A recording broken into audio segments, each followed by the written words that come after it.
Bonsoir, Namaskar. Je vous accueille de tout mon cœur. Souvenez-vous, n'oubliez jamais.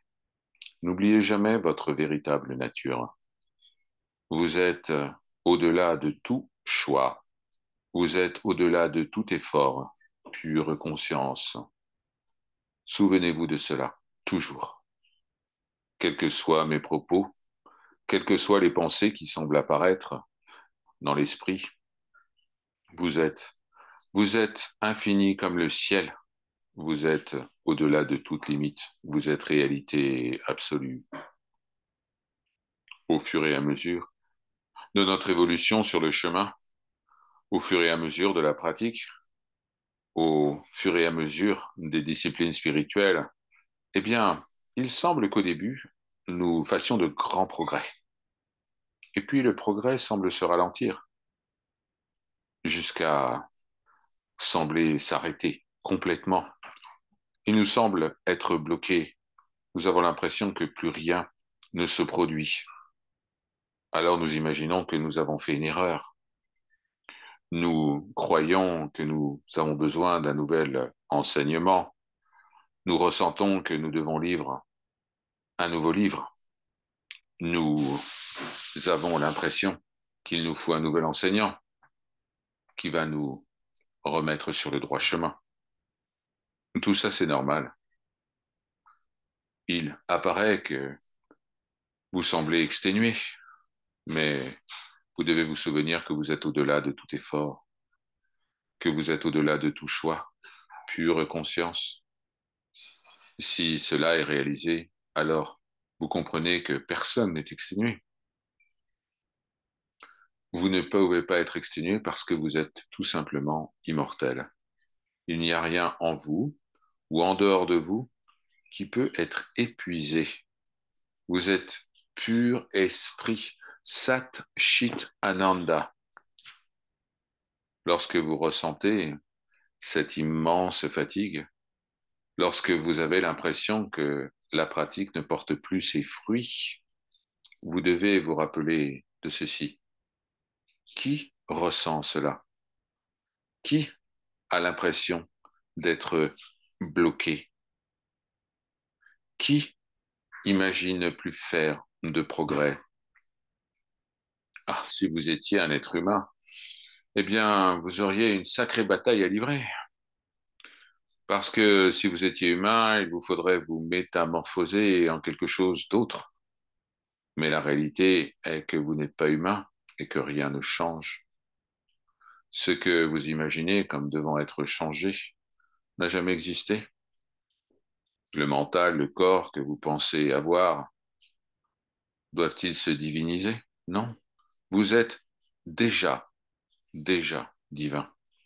Votre existence même est divine. Vous n'êtes pas ce que vous apparaissez être. Quand vous imaginez les choses suivantes, je ne peux plus étudier, je ne peux plus méditer, je ne peux plus rechercher ma véritable nature, arrêtez-vous et souvenez-vous de votre véritable identité. Qui est la personne qui essaie de devenir quelque chose d'autre, quelqu'un d'autre? Qui ne fait plus de progrès? Qui est bloqué?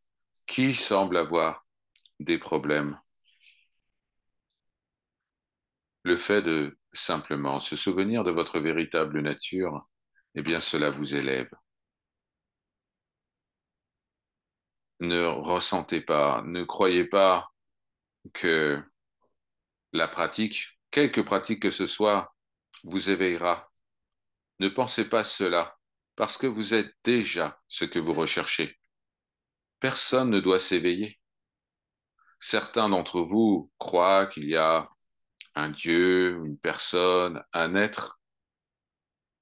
Peut-être que vous avez remplacé le mot Dieu par conscience. Alors, vous pensez que la conscience va vous éveiller, va vous éclairer. Cela ne se produira jamais. Il n'y a pas une telle personne. Il n'y a pas un tel être. Ce que nous entendons par conscience, c'est un mot qui en réalité désigne votre véritable nature. C'est vous. Maintenant.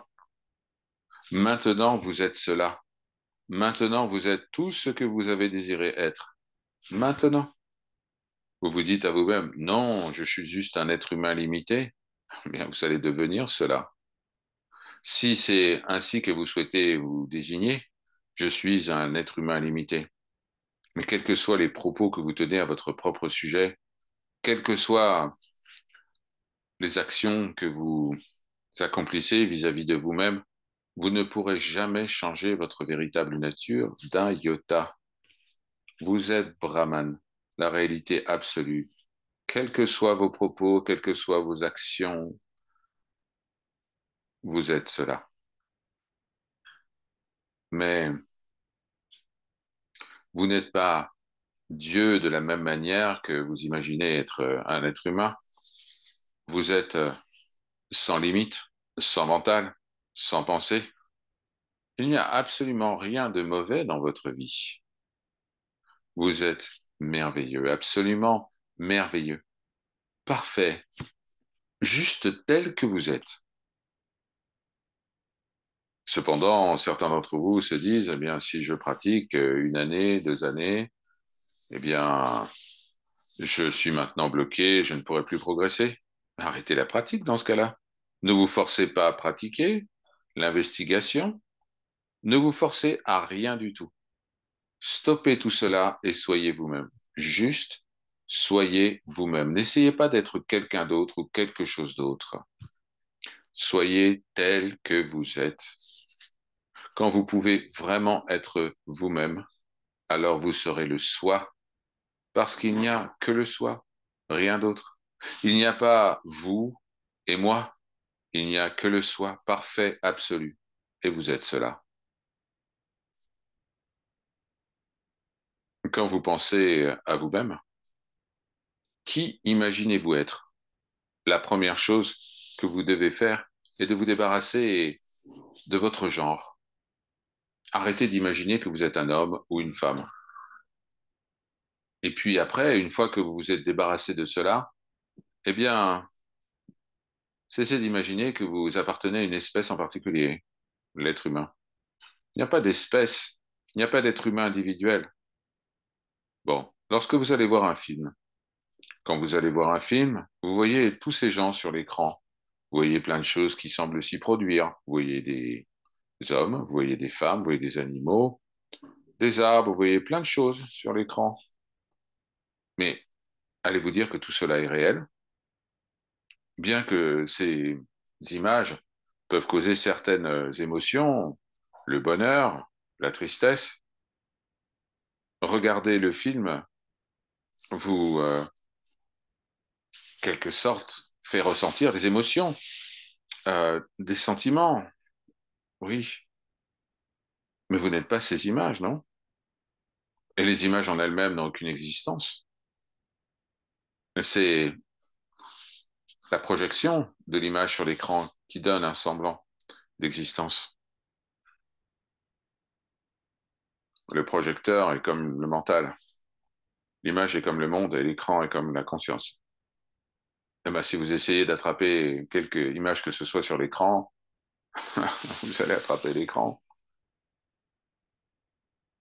Pourtant, lorsque vous êtes en train de regarder le film, bien tranquillement assis, vous, vous ne pensez jamais à cela.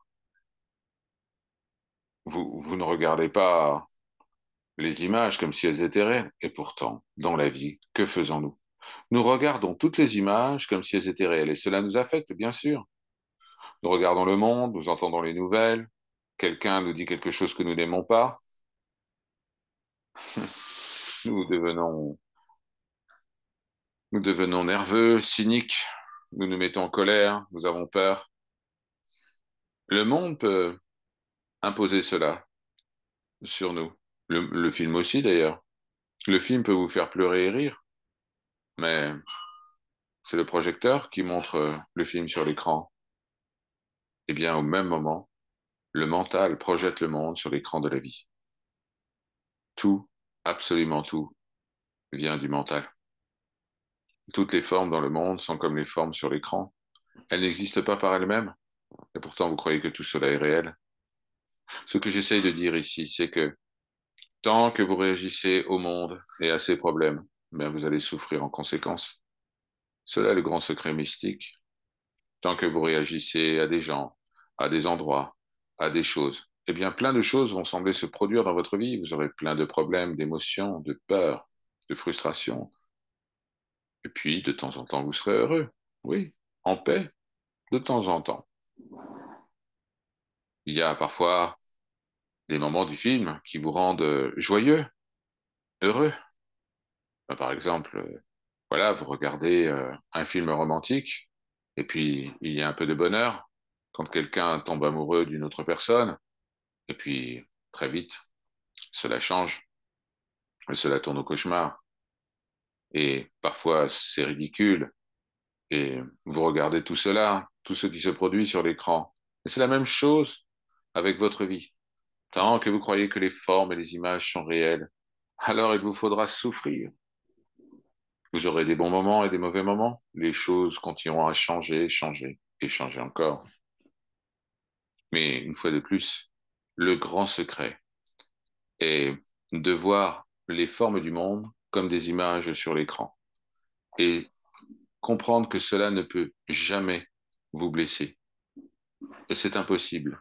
C'est impossible d'avoir une souffrance mentale lorsque ce qui est vu dans le monde est vu comme irréel. Vous serez heureux. Vous ressentirez une grande joie, un grand bonheur, une grande paix. Parce que vous ne regarderez plus le monde du point de vue du personnage pour obtenir satisfaction, paix ou bonheur. Lorsque vous cessez de regarder le monde pour obtenir quelque chose, eh bien, une lumière surgit en vous. Tous ces conditionnements, tous ces penchants, toutes ces images commencent à brûler. Cela se produit par soi-même. Tous les karmas commencent à se désintégrer. Le passé commence à se dissoudre. Vous commencez à évoluer de plus en plus rapidement. Et vous vous souvenez que vous êtes un 100 secondes. Brahman, pure conscience. C'est ce que vous avez toujours été. Encore une fois, tout ce que vous avez à faire est d'arrêter de croire ce que vous voyez et de réagir à ce que vous voyez ou entendez. Laissez le monde tranquille. Ne vous intéressez pas aux gens, aux lieux, aux choses. Tout cela au nom de votre bonheur, de votre paix. Essayez de vous saisir au moment où le mental cherche justement à s'approprier ce qui semble se produire. Si vous sentez que vous êtes exténué du fait de la pratique, eh bien, si vous ne ressentez rien, si vous ressentez des choses négatives, souvenez-vous de ce qui vient d'être partagé. Souvenez-vous de l'analogie. Tout ce qui se produit est un film, et le projectionniste est le mental. Le mental vous dit que rien ne se produit. Et donc, vous avez l'impression de ne pas faire de progrès. Mais c'est le mental qui joue avec vous. Le mental joue avec vous parce qu'il ne veut pas être dissous, il ne veut pas être éteint. Le mental veut agir comme s'il était la force dominante, comme s'il connaissait tout. Reconnaissez ce qui est à l'œuvre. Personne n'est exténué. Personne n'est arrivé à un certain point et personne ne peut plus aller plus loin. Cette personne n'existe pas. Vous devez saisir ce qui imagine être une personne. Ressentez que toutes les images, et cela inclut vos émotions, sont comme les images de l'écran. Votre mental est le projectionniste. L'écran est le soi. Quand vous pensez à cela, vous commencez à vous sentir différent. Vous ressentez, oui, une puissance, une joie, une plénitude, une liberté. Ne vous critiquez pas. Ne croyez pas que quelque chose ne va pas avec vous. Ne croyez pas que quelque chose ne va pas dans ce monde. Ne croyez pas que quelqu'un essaye de vous punir, que vous avez accumulé du mauvais karma. Si vous croyez toutes ces choses, cela deviendra très réel pour vous. Souvenez-vous également que le mental est très créatif. Il va créer,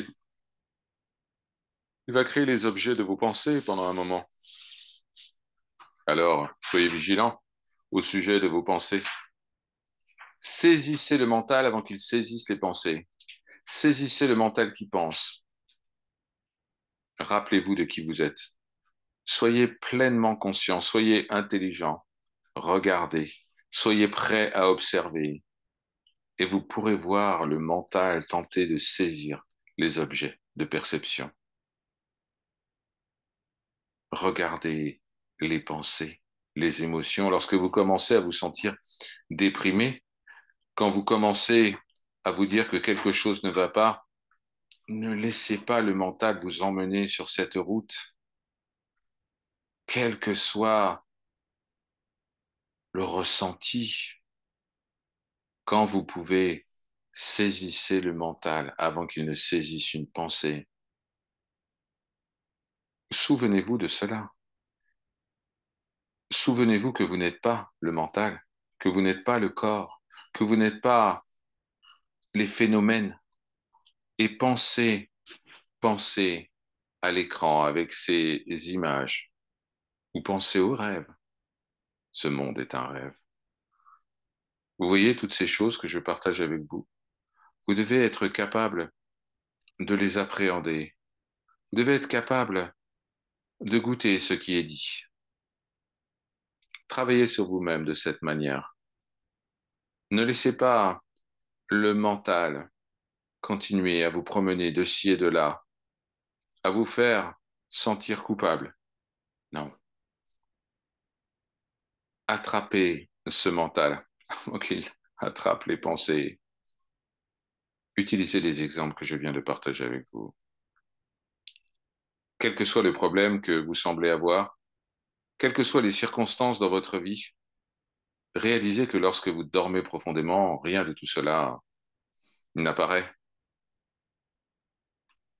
Si vous remarquez que vous avez attrapé un gros rhume ou un cancer, ou que vous avez un manque de quelque chose, une limite dans votre vie, eh bien, en sommeil profond, rien de tout cela n'émerge. La maladie n'est pas un souci. Et c'est seulement quand le corps et le mental semblent s'éveiller que ces choses sont ressenties. Mais en sommeil profond, vous êtes en paix, absolument en paix. C'est pourquoi lorsque vous vous éveillez du sommeil profond, bien vous vous sentez bien. Pensez à cela. Observez-vous le matin, juste après le réveil, profondément, lentement. Lorsque vous vous éveillez, tout au début, vous vous sentez merveilleusement bien. Vous n'êtes pas en train de penser à votre maladie ou à vos problèmes financiers ou à vos ennemis ou à la guerre dans le monde. Vous ne pensez à rien lorsque vous venez juste de vous éveiller et que vous vous sentez si bien. Mais dès que vous permettez à la pensée moi-je de commencer à saisir des objets, tout d'un coup, les problèmes se manifestent. Vous commencez à penser à votre problème. Mais c'est la pensée moi-je qui pense à son problème. C'est la pensée moi-je qui vous fait ressentir que vous êtes à l'état de veille et que vous allez faire face à toutes sortes de situations. Simplement en réalisant cela, eh bien, une ouverture du cœur se produit, une libération. Vous pouvez aussi penser à vos rêves. Eh bien, dans ce rêve de la nuit dernière, vous étiez un roi, et puis il y avait une guerre avec un autre pays, et vous avez été tué. Mais vous rigolez et vous dites, mais c'était juste un rêve, ça ne s'est jamais produit. Mais qu'est-ce que vous faites à l'état de veille? Vous vivez le rêve mortel. Vous allez de rêve en rêve. Et vous prenez ce rêve de l'état de veille vraiment sérieusement, comme s'il était réel. C'est la raison pour laquelle vous souffrez et que vous faites face à de nombreux problèmes, à des situations compliquées. Et si seulement vous ne preniez pas ce monde trop au sérieux et que vous vous souveniez de votre véritable nature, vous n'auriez jamais de problème. Les problèmes, c'est pour l'ego. C'est l'ego qui fait face à des problèmes et qui fait l'expérience de différentes situations. Saisissez-le. Saisissez-le avant qu'il ne saisisse les pensées. Alors vous voyez, il n'y a aucune circonstance dans laquelle nous pouvons dire je suis exténué, je fais un burn-out, je ne peux plus avancer dans ma pratique spirituelle. Vous avez toutes ces choses, oui. Vous pouvez vous dire toutes ces choses, mais toutes ces choses que je partage et qui sont comme des outils avec lesquels vous pouvez travailler sur vous-même, vous permettront de comprendre que vous n'avez été jamais le problème, que vous n'êtes pas le corps, que vous n'êtes pas le mental, ni le monde. Vous n'êtes pas la situation, vous n'êtes pas votre karma. Et pourtant, il faut jouer dans ce monde. Vous devez arrêter de vous identifier avec le corps. C'est ça le vrai problème. Encore une fois, le corps n'existe pas vraiment. Vous devez donc voir que c'est la pensée moi-je qui est le support de la croyance que je suis le corps. Tout va bien. Il n'y a jamais eu de problème. Il n'y a jamais eu de situation compliquée. Oui, cela fait beaucoup de choses à prendre en considération. Je ne veux pas avoir quelqu'un qui m'appelle et qui dise Robert, je suis bloqué, je n'arrive pas à avancer. Regardez tout ce que vous pouvez faire, toutes ces choses que nous avons partagées. Juste penser à je suis bloqué, je ne peux pas avancer. Mais qui est bloqué? Vous dites que je suis bloqué. Qui est ce je qui est bloqué? D'où vient-il? Suivez ce je jusqu'à la source où, finalement, il disparaîtra dans la réalité absolue.